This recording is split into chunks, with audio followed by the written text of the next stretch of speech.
Exchange scheme चालू करे कि बांग्लादेश का हिंदू भारत में आए, पाकिस्तान का हिंदू भारत में आए, और यहां पर जो लोग भारत माता की जय नहीं बोलते, वंदे मातरम नहीं गाते, भारत में रहकर लव जिहाद करते हैं, भारत में रहकर लैंड जिहाद करते हैं, इनको ट्रांसफर कर दो। अगर एक्सचेंज स्कीम हो जाएगी ना, या प्यार से गए गुड, नहीं तो ढकल के भेज दो वेरी गुड। तो फिर कोई भी उस प्रकार से जिहादी सोच रखने से पहले वो 1000 बार सोचेगा। मेरे मित्रों, हमें हमारे गुजरात पुलिस पर गर्व होता है कि किस प्रकार से हमारे धार्मिक कार्यक्रम हो या कोई भी हिंदू के प्रति कुछ कठिनाई आ जाए तो कम से कम सपोर्ट के लिए खड़े होती है। लेकिन नवसारी का एक केस मेरे पास आया मेरे मित्रों। मुझे एक कार्यकर्ता ने आज सवेरे कॉल किया, उसका नाम है लखन सोनी। वहां कार्यकर्ता कहता है कि भैया गरबा चल रहा था, नवरात्रि का शुभ अवसर था, हमें पता चला कि हमारे हिंदू गरबा में नवसारी में कुछ जिहादी लोग तिलक लगाकर आकर गरबे में घुस गए हैं। और आपको पता ही है कि कोई जिहादी अगर गरबे में आता है तो उसका एक ही एक षड्यंत्र होता है, लव जिहाद। भैया हमारे अधिकारियों ने कहा कि इस बार जिहादी मुक्त गरबा हो, जहां कहीं भी अगर आपको डाउट आता है वहां जाइए, देखिए, पूछिए, ऑर्गेनाइजर को बोलकर उनको बाहर हटाइए। तो कार्यकर्ता चले गए कुछ कार्यकर्ताओं को लेकर। तो दुर्भाग्य है वहां के एक पुलिस अधिकारी ने वहां कार्यकर्ता को पहले तो बाल पकड़ते हैं, पहले तो बाल पकड़ता है, फिर तिलक मेरता है, फिर मां बहन की गाली देता है, और वो सोनी को, लखन सोनी को इतना मारता है कि बेचारा बेहोश होकर गिर जाता है। ये क्यों हो रहा है? अरे एक तरफ गुजरात का हिंदू पुलिस को भगवान के रूप में देखता है। क्यों? क्योंकि जब हम सोते हैं ना मेरे मित्रों, जब ये जाग कर हमारी रक्षा करते हैं। और दूसरी तरफ कुछ ऐसे लोगों की मानसिकता खराब हो जाती है जो कुछ गोल टोपी वालों को खुश करने के लिए हिंदुओं के ऊपर लाठी चार्ज करते हैं। मैंने उस सोनी को कहा कि बेटा डरने की बात नहीं है, जो कोई भी हिंदू कार्यकर्ता हिंदुत्व का कार्य करता है ना, उसको कठिनाइयों का सामना बहुत करना पड़ता है, बहुत कठिनाइयों का सामना करना पड़ता है। पहले तो हमें अपने लोगों से लड़ना पड़ता है, हमारे नेताओं से लड़ना पड़ता है, हमारे आजू बाजू लोगों से हमें लड़ना पड़ता है। वो लोग कहते हैं कि तुझे क्या पड़ी, जो लव जिहाद, धर्मांतरण, गौ हत्या के खिलाफ में तू आवाज उठा रहा है, तेरी हम टांगे तुड़वा देंगे, तेरा हम रोडी शीट खुलवा देंगे, तेरी हम जिंदगी बर्बाद कर देंगे। बोलने वाले कुछ नपुंसक नेताएं हमारे पास भी है मेरे मित्रों। मैं उन नेताओं को कहना चाहूंगा, आज ये हिंदू कार्यकर्ता लव जिहाद के खिलाफ खड़े होता है, इसका मतलब ये नहीं तुम्हारी बहन बेटी की भी रक्षा करता है। अरे तुम वोट के भिखारी, तुम ये भूल जाते हो कि तुम्हें जिताने वाला केवल केवल केवल हिंदू है। अरे आज का माहौल चेंज हो गया है, जो गौ मांस खाता है वो मर भी गया तो भगवाधारी पार्टी का वोट नहीं डालता। हमारे भगवाधारी पार्टी से खड़े होने वाले तमाम नेताओं को कहना चाहूंगा, सर्वे करवा लो। जहां जहां पर गौ मांस खाने वालों का ज्यादा वोट बैंक होता है, वहां के बूथ की लिस्ट मंगवा लो, देख लो कि कितना वोट तुम्हें गिरा है और कितना वोट तुम्हारे खिलाफ में गिरा है। अरे आज ये हिंदू चुनाव के समय पर मार खाता है, लाठी खाता है, खुद के पैसे पर पेट्रोल डलाता है, घर का खाना खाकर कहता है कि गुजरात को सुरक्षित रखना है तो भगवे को हमें झुकने देना नहीं है। यह हिंदुओं का संकल्प होता है। और हमारे नेता लोग चुनाव से पहले डुप्लीकेट भगवा डाल लेते हैं। चुनाव से पहले जय श्री राम का नारा लगाते हैं। चुनाव से पहले हिंदू हिंदू भाई का नारा लगाते हैं। चुनाव खत्म, हिंदुत्व खत्म। चुनाव खत्म, हिंदुत्व खत्म। हमारे नेतागण, अगर वन टाइम तुम्हारा इन्वेस्टमेंट है तो तुम्हारी मर्जी। अगर अड़ती पर जब तुम जाओगे एक मुर्दा बनकर, जब तक तुम्हें विधायक या सांसद बन के रहना है, तो जो हिंदुत्व की बात करेगा,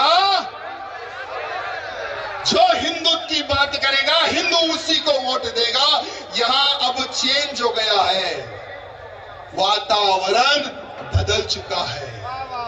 तो जो हमारे पुलिस के अधिकारी ने लखन सोनी पर हमला किया है, हमारे मुख्यमंत्री गृह मंत्री जी से निवेदन करना चाहता हूं कि इंक्वायरी होनी चाहिए कि एक हिंदुवादी कार्यकर्ता और 10 हिंदुवादी कार्यकर्ताओं को किस प्रकार से लाठियों से मारा गया। बाज़ाब्ता वीडियो में क्लियर है, ऐसा तिलक को मिटा गया। इतनी नफरत तिलक से, भगवा तुम्हारी गांड में डाल लो। ये शब्दों का उपयोग, यह शब्दों का उपयोग किया है, मां बहन की गाली दी है। क्या कोई पुलिस का अधिकारी ये शब्द उपयोग कर सकता है मेरे मित्रों? शायद उसके घर में मां और बहन नहीं होगी, इसलिए वो शब्दों का उपयोग किया है। मैं हमारे मुख्यमंत्री से निवेदन करना चाहूंगा, आने वाले समय में कोई भी कार्यकर्ता के ऊपर अगर इस तरह का बर्ताव होगा तो जिस भाषा में जो ऑफिसर बात करेगा वो भाषा में उस ऑफिसर को जवाब भी मिलेगा। गुजरात के सभी हिंदुवादी संगठनों से मैं निवेदन करना चाहता हूं, हाथ खुला हुआ है, हाथ खुला हुआ है, मतलब सभी संगठन बटे हुए हैं। अरे इतिहास गवाह है, जहां बटोगे वहां कटोगे। अरे यहां धर्म सभा समस्त हिंदू समाज के तत्वाधान में लगाई गई है, ना कि एक नाम पर लगाई गई है। सबको आना चाहिए था, सबको बैठना चाहिए था। हमें गर्व होता था कि वाह, आनंद में इतने सारे हिंदू संगठन एक होकर जो अपना शक्ति प्रदर्शन बता रहे ना, आनंद के हिंदुवादी संगठनों से सभी राज्य के हिंदुवादी संगठनों को प्रेरणा लेनी है, ये हम गर्व से बोल सकते थे। मैंने बहुत सारे लोगों को संपर्क किया, क्या है कार्यक्रम की व्यवस्था। उन्होंने कहा कि भैया हमें इनवाइट नहीं है, हमें बोला नहीं गया है। क्या मेरी शादी थोड़े है यहाँ पर सलमा से? क्या मेरा निकाह हो रहा था क्या यहाँ पर, जो तुम्हें हमारे भाई जी इन्विटेशन कार्ड देकर बुलाए? हो रहा था क्या? अगर हुआ भी तो आई एम रेडी, क्योंकि हिंदू हमेशा रेडी होना चाहिए। तो मेरे जितने भी समस्त हिंदू संस्थान है, ऑर्गेनाइजेशन के अधिकारीगण है, उनसे निवेदन करना चाहूंगा, आज सिर्फ आनंद में यानी हमारे भाई की बदौलत दूसरा कार्यक्रम मेरा हुआ है। दूसरा कार्यक्रम यह गुजरात में हुआ है। गुजरात के हर वो जिला में मैं आने के लिए तैयार हूं। बुलाने वाले में दम होनी चाहिए, जैसे हमारे भाई में दम है। पता है, भाई के ऊपर इतना प्रेशर आ गया यार, किसको बुला लिया, इसको ले लेके तो तेलंगाना में गड़बड़ हो रही है, लोग रोड पर उतर गए, लोग धरना कर रहे, कहीं यहां पर भी गड़बड़ ना हो जाए। तो भाई ने कहा कि भाई बहुत झिले हम भी, अब आने वाली उम्र देश और धर्म समाज की सेवा के लिए मैं बिताना चाहूंगा, आप आ जाओ। हमारे राजन जी ने कहा कि भाई हम सब लोग मिलकर कार्यक्रम कर रहे हैं, और हमारे भाई का नाम भूल गया, समझ जाओ, हाँ जिग्नेश भाई, उन्होंने कहा कि भाई साहब आ जाओ, जैसा तेलंगाना में आपने आपकी सेना देखी है ना, वैसे ही सेना हम आपको गुजरात की धरती पर बता देंगे। हम आपको गुजरात की धरती में बता देंगे। और मैं आपसे खुश हुआ, बोलते हैं ना कि वो खुश हुआ। तो वैसे ही हमारे भाइयों से भी हम खुश हुए। बहुत अच्छा कार्यक्रम आपने लगाया है। लेकिन मेरे मित्रों, कार्यक्रम में आए, भाषण सुने, चले गए, ऐसा नहीं होना चाहिए। कुछ लोग फोन पर बिजी है, फोन को बाजू रख दो।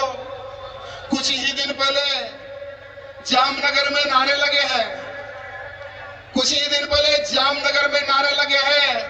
अरे यार, तुम नारा कुछ भी लगा लो, कोई दिक्कत नहीं। किसकी भी जय बोलो, हमें कोई दिक्कत नहीं। आई लव मोमो बोलो, उसकी भी हमारे को दिक्कत नहीं।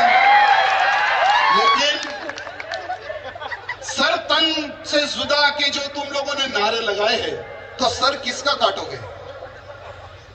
सर तन से जुदा के जो तुमने नारे लगाए हैं, बोलो सर किसका काटोगे?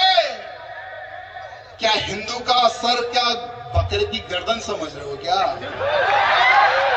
अरे छत्रपति शिवाजी महाराज का दूसरा रूप हिंदू है, महाराणा प्रताप का दूसरा रूप हिंदू है।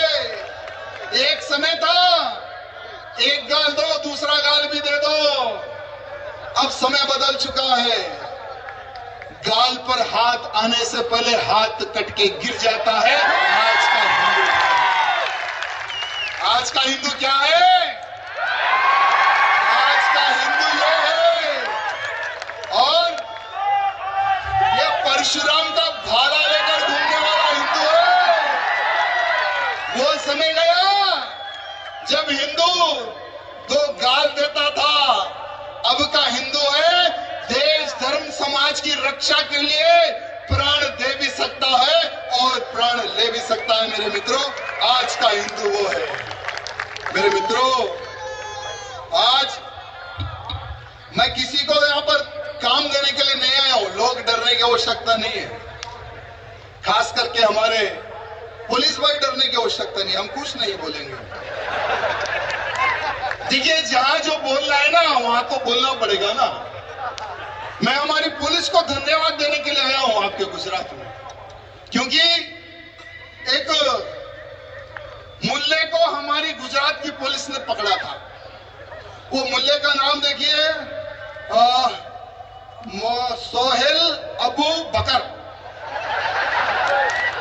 सोहेल अबू बकर वहां एक धागे की फैक्ट्री में मैनेजर का काम करता था और उसके गांव में छोटे छोटे बच्चों को शिक्षा देने का काम करता था। अरे गुजरात में तू साले भीख मांगने के लिए आया? तू जीने के लिए आया? काम करने के लिए आया? काम कर लेना था ना। लेकिन गुजरात की धरती में बैठकर लूडो गेम को डाउनलोड कर लेता है। लूडो गेम के माध्यम से पाकिस्तानियों से चैटिंग करता है। पाकिस्तानियों को बोलता है कि मुझे नए नए गन्स चाहिए, मुझे पैसा चाहिए। तो पाकिस्तान के आतंकियों ने कहा कि ठीक है, हम तुझे 1 करोड़ रुपए देंगे, बोल किसको उड़ाएगा? तो उसने कहा कि नुपुर शर्मा को उड़ाऊंगा। नुपुर शर्मा को उड़ाने के लिए और एक उपदेश राणा जी है, उनको उड़ाने के लिए क्या है? क्या उपदेश राणा है क्या सर? नहीं है। उपदेश राणा जी को उड़ाने के लिए और मैं उनका जीजा को उड़ाने के लिए 1 करोड़ रुपए की सुपारी दे दी है। अब देखिए, हमारी गुजरात की पुलिस ऐसी वैसी पुलिस नहीं है। उस मुल्ले को, उसकी चैटिंग को, सब चीजों को ढूंढ कर पकड़ कर ऐसा फोड़ा, सब जैसे तोता टाव टाव करता है ना, वैसा वो भी टाव टाव करना स्टार्ट कर दिया। पूरी की पूरी हिस्ट्री उसने बताई कि किस प्रकार से हमारा प्लान था। मैं हमारे पुलिस कमिश्नर जी का धन्यवाद प्रकट करूंगा, गृह मंत्री जी का धन्यवाद प्रकट करूंगा। उन्होंने इतनी अच्छी सी इंक्वायरी करी, पूरी जांच की और सारे के सारे डिटेल बाहर निकाल के उसको जेल पहुंचा दिया। अभी सुना है कि उसे बेल मिल गई। तो हमारे पुलिस के अधिकारियों से निवेदन करना चाहूंगा कि वो कोर्ट कब आता है और कब जाता है, थोड़ा हमें बता देना, क्योंकि हम भी उसके दर्शन कर लेंगे जिसने हमारे नाम की सुपारी खाई, हम भी उससे गले मिल लेंगे जिसने हमारे नाम की सुपारी खाई। एक नांदेड़ का था एक मुल्ला, उसने भी मेरे नाम की सुपारी खाई थी। तो मुंबई की हमारी पुलिस ने उसको पकड़ा और मुझे बुलाया विटनेस के लिए कि भाई साहब आपको इसने फोन किया था। मैंने कहा मुझे तो रोज फोन आते हैं, तो इनमें से इसका किसका नंबर है? तूने बताया कि नहीं भाई साहब ये नंबर है, आपको मुंबई आना है विटनेस देने के लिए। बोला ठीक है आ जाऊंगा। मुंबई गया, कोर्ट के अंदर जाते ही 4 साले आतंकी बैठे हुए हैं, जो खाते भारत का साले गाते पाकिस्तान का। एक यानी इनकी अम्मी जो होती है वो भारत की होती है, इनके जो अब्बा होते हैं वो पाकिस्तान से होते हैं। यानी जो आतंकी बनता है ना भारत में रहकर, वो एक बाप की औलाद नहीं रहता मेरे मित्रों, क्योंकि इनके घर में आना जाना बहुत लोगों का होता है। और ये जो आतंकियों की जो पैदाशी होती है ना, ये हलाल की पैदाशी होती है, और यही लोग आतंकी बनते हैं। भारत का खाकर भारत से विद्रोह करते हैं, भारत में रहकर भारत से हमले करने की सोच रखते हैं। मेरे मित्रों, ऐसे लोग बहुत हमारे क्षेत्र में हैं। आप लोगों ने देखा होगा कि बंगाल में इस बार नवरात्रि के शुभ अवसर पर हिंदू नवरात्र बहुत ही पवित्र से मनाता है। 9 दिन भूखा प्यासा रहकर मां को मनाने का प्रयत्न करता है। एक तरफ हिंदू पंडाल लगा रहा है तो दूसरी तरफ वही पंडालों में बैनर लग रहे हैं। बंगाल में दुर्गा माता के पंडालों में बैनर लग रहे हैं, उस बैनर में ये लिखा हुआ है कि नमाज का समय ये है, 5 टाइम की नमाज का समय ये है। यहाँ 5 टाइम कोई घंटा बजना नहीं चाहिए, यहाँ 5 टाइम कोई आवाज नहीं आनी चाहिए, यहाँ 5 टाइम कोई गाना बजना नहीं चाहिए। अगर बजोगे तो हमारा फिर एक्शन देखने को मिलेगा। आज बंगाल में मेरे मित्रों हिंदू किस प्रकार से जी रहा है ना, डर डर के हमारा हिंदू जी रहा है, लेकिन हम सबको यहाँ कहना है कि जियो तो हमारे बंगाल के हिंदू जैसा, जो गर्व से हमारा हिंदू जी रहा है, लड़के हमारा हिंदू जी रहा है। मेरे मित्रों, बंगाल में आतंकी हमला कर रहे हैं, फिर भी हमारा बंगाल का हिंदू नहीं डर रहा है। मेरे मित्रों, मेरी एक 4 दिन पहले एक सभा हुई थी। मैंने गुजरात के केस के बारे में उन वहां के हिंदुओं को, गौरक्षकों को बताया कि हमारे गुजरात में एसवी व्यास जी ने एक जजमेंट दिया था। हमारे महाराष्ट्र से गौ माताओं की तस्करी गुजरात में कर रहा था, उसको पकड़ा हमारी पुलिस ने। जब उसको कोर्ट में जब पेश किया गया, जब उसका ट्रायल हुआ, तो हमारे मजिस्ट्रेट साहब ने उसको फांसी की सजा दे दी और 5 लाख का जुर्माना लगा दिया। मैं धन्यवाद करता हूं ऐसे हमारे मजिस्ट्रेट साहब का, जिनके मन में गौ माता के प्रति प्रेम था। मेरे मित्रों, ये जो साधु है ना मंच पर, ये जीते हैं गौ माता के लिए, मरते हैं गौ माता के लिए। मेरे मित्रों, लेकिन बोलकर तकलीफ होती है कि आज पूरे देश में दूसरा अगर कोई देश बीफ एक्सपोर्ट में है तो हमारा भारत देश बन गया। मेरे मित्रों, यहां बहुत ही बड़ी तकलीफ का विषय है। करपात्र जी महाराज जी याद आते हैं मुझे। करपात्र जी महाराज जी ने गौ मां की रक्षा के लिए साधु संतों ने गोली खाई थी सीने पर, और जिसने गोली चलाई थी वो सरकार थी इंदिरा गांधी की।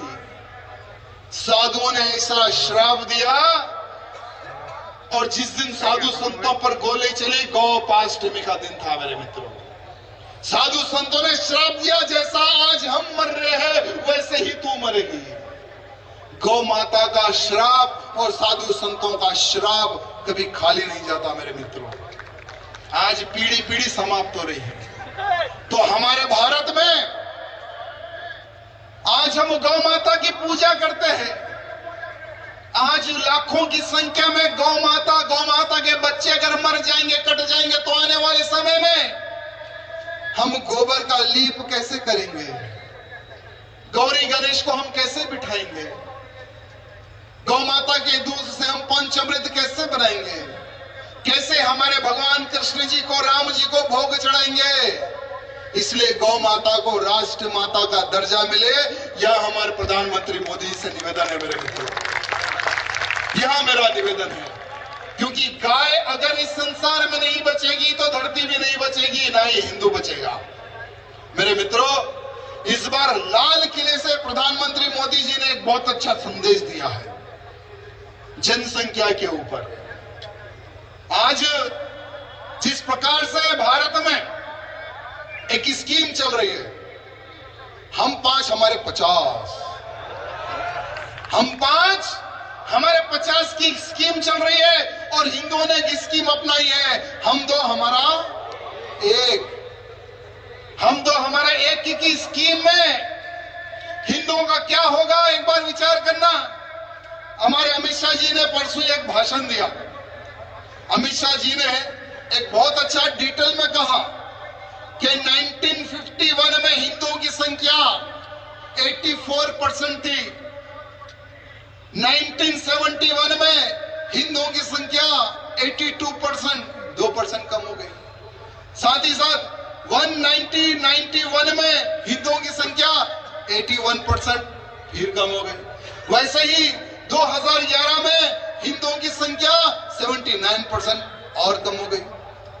और इनकी संख्या, हम 5 हमारे 50 वालों की संख्या 1951 में इनकी संख्या थी 9.8%। उसके बाद में 1971 में इनकी संख्या कितनी थी? 11%, 2% बढ़ गई। उसके बाद में 1991 में इनकी संख्या कितनी हो गई मेरे मित्रों? 12%, 12.2%। आज इनकी संख्या कितनी हो गई? 24%, 6%। तो सोचो क्या होगा मेरे मित्रों। आज जितने लोग ये सभा में आए ना, अपनी एक सेल्फी ले लेके नीचे आज की तारीख लिख लो। नीचे आज की तारीख ये लिख लेना कि आने वाले 2037 में इस प्रकार की सभा हम नहीं कर सकते। ये जो मंच पर साधु संत बैठे हैं ना, भगवा वस्त्र पहनकर नहीं घूम सकते, क्योंकि जिस प्रकार से जो तूफान का वैसा जो इनकी जनसंख्या बढ़ रही है ना, इसका अगर हम अंदाजा लगाएंगे, आज से 30 साल के बाद में जिन्ना जैसा हरामी प्रधानमंत्री भारत का प्रधानमंत्री रहेगा मेरे मित्रों। और जिस दिन भारत में जिहादियों की संख्या 50 के पार होगी, उस दिन जिन्ना जैसा प्रधानमंत्री भारत देश का प्रधानमंत्री बनेगा। उस दिन हम हमारे द्वारकापुरी में भगवान की पूजा नहीं कर सकते, सोमनाथ में हम घंटा नहीं बजा सकते, और ना ही हम दशहरा मना सकेंगे, ना ही हम दीपावली मना सकेंगे मेरे मित्रों। वो हाल हो जाएगा हिंदुओं का। इसलिए हम सब बहुत भाग्यशाली है मेरे मित्रों, क्योंकि हमारे देश को एक ऐसा प्रधानमंत्री मिला है जो भगवे के लिए जीता है और भगवे के लिए मरता है मेरे मित्रों। हम गर्व करते हैं हमारे प्रधानमंत्री मोदी जी पर। हर हिंदू का एक सपना था कि कम से कम जीते जी हम अयोध्या में राम मंदिर बनते देखे, लेकिन सौभाग्य देखिए मेरे मित्रों, हम सबका सौभाग्य देखिए, हमने मंदिर बनते भी देखा है और भगवान श्री रामचंद्र जी के दर्शन भी हमने किए हैं। वो हमारे प्रधानमंत्री जी, अमित शाह जी और हमारे योगी जी की देन है मेरे मित्रों। और यही प्रधानमंत्री मोदी जी का एक संकल्प है। मोदी जी बोलते नहीं कुछ बातें, लेकिन इशारों इशारों में बहुत कुछ बोल लेते हैं। इशारों इशारों में बहुत कुछ बोल देते हैं। जो हिंदुओं का जो सपना है, हिंदुओं का एक स्लोगन था, अरे राम मंदिर तो एक झांकी है, काशी मथुरा बाकी है। तो मेरे मित्रों, जैसे हम जीते जी अयोध्या में राम मंदिर हमने देखा है, वैसे ही हम जीते जी काशी और मथुरा का कलंक मिटते भी हम देखेंगे। और योगी जी ने ऑलरेडी कह दिया है कि इस बार कार सेवा होगी तो कार सेवकों पर गोली नहीं फूल बरसेंगे। तो मेरे मित्रों, आने वाले चुनाव से पहले कमर कस लेना, सब्बल फोड़े को तेज कर लेना, क्योंकि हमें जाना है काशी और मथुरा के कलंक को मिटाने। वो हिंदुओं का स्थान है। और मेरे मित्रों, सिर्फ एक ही नहीं, आने वाले समय में बहुत ऐसे हमें कार्य करना है मेरे मित्रों। साथ ही साथ हमारे बागेश्वर धाम के महंत धीरेन्द्र शास्त्री जी 7 अक्टूबर से एक बहुत सुंदर यात्रा निकाल रहे हैं हिंदुओं को जोड़ने के लिए, हिंदू राष्ट्र की स्थापना के लिए। 7 अक्टूबर से उनकी यात्रा होगी मेरे मित्रों। आज हमें गर्व होता है कि आज साधु संत खुला बोल रहे हिंदू राष्ट्र बने। भारत के जितने भी जो बड़े बड़े साधु संत हैं, जो खता वाचक हैं, उनसे निवेदन करना चाहूंगा, अपनी खता के माध्यम से लव जिहाद के बारे में बोलना प्रारंभ करें, धर्मांतरण के बारे में बोलना प्रारंभ करें। अगर आप लोग आपकी कथा के माध्यम से बोलेंगे, हिंदुओं को एक शक्ति देंगे, तो यही हिंदू आने वाले समय में भारत को हिंदू राष्ट्र बनाने के लिए कमर कसेगा मेरे मित्रों। और यही संकल्प हमारे धीरेन्द्र कृष्ण शास्त्री जी लेकर चल रहे हैं मेरे मित्रों। आज मैं धन्यवाद प्रकट करता हूं हमारी यहाँ की पुलिस प्रशासन का, जिन्होंने यहाँ सभा करने के लिए आप लोगों ने सहयोग दिया है। साथ ही साथ हमारे मंच पर जिग्नेश प्रजापति जी है और नड़ियंत में श्री राजन जी त्रिपाठी जी है, और हमारे यानी मुझे यहाँ तक जो हमारे हितेश भाई है ना, जिन्होंने इतना रिस्क लेकर, इतना संकट लेकर, हमारे रितेश गिरी जी, गोस्वामी जी जो मेरे भाई है, इधर आओ ना भाई, तो दूर खड़े आप लोग भी आओ ना, कहां गए? अरे जिग्नेश जी, राजन जी इधर आइए, आप लोग जिग्नेश जी, राजन जी इधर आइए। ये मेरी जिम्मेदारी इनको देता हूं, क्योंकि हर राज्य में, हर जिले में अगर देश धर्म की रक्षा के लिए अगर ऐसे ही हम लोग इकट्ठा होंगे ना, तो कोई ताकत रोक नहीं सकती। जितने भी कार्यकर्ता है उनसे निवेदन करना चाहता हूं, अपने फोन की टॉर्च लाइट खोलकर खड़े हो जाए, अपन एक संकल्प लेंगे। आखिरी में 3 मिनट आप सबके लेना चाहूंगा। ऊपर तो तारे नहीं दिख रहे, लेकिन तारे तो हम नीचे बता देंगे। ओके, सच्चे मन से लेना, सीधे हाथ को आगे रखना।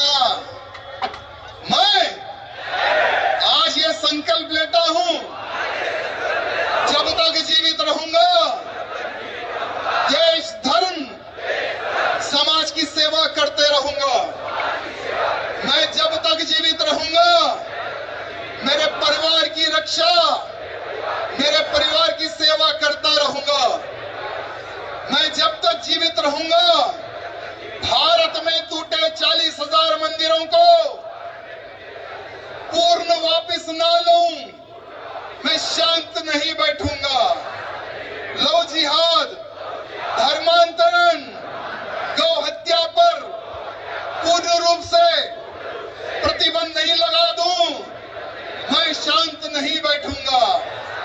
मेरे भारत को हिंदू राष्ट्र घोषित न करवा दूं, मैं चैन से नहीं बैठूंगा और ना ही दुश्मन को चैन से बैठने दूंगा। आज भगवान को साक्षी मानकर यह संकल्प लेता हूं कि मैं शस्त्र विद्या सीखूंगा, और जो मेरे परिवार के प्रति, देश के प्रति, समाज के प्रति आग भी कोई आतंकी उठाएगा